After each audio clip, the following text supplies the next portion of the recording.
Experiencing issues with your Rogers home internet?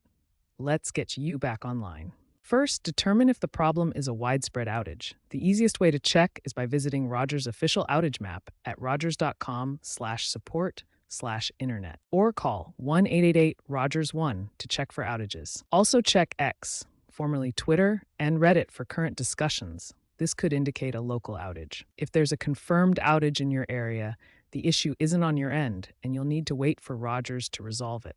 Rogers' app and website now include real-time outage maps and automated notifications, which have improved response times to under 30 minutes for reported issues. Rogers is investing $3 billion by 2026 in 5G integrated fiber networks to reduce outages by 40%. According to the CRTC, Rogers is responsible for 60% of reported telecom outages in Canada.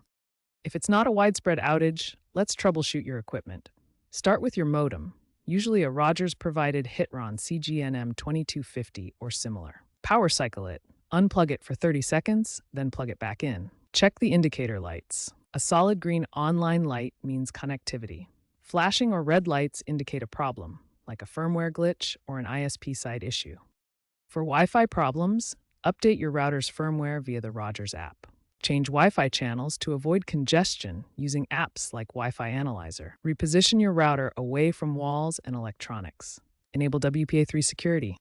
Rogers is integrating machine learning into its support tools, allowing automated modem resets and predictive outage alerts. A Toronto homeowner fixed Wi-Fi drops by switching to channel 11 and adding a booster. If wired works but Wi-Fi doesn't, the issue is wireless specific.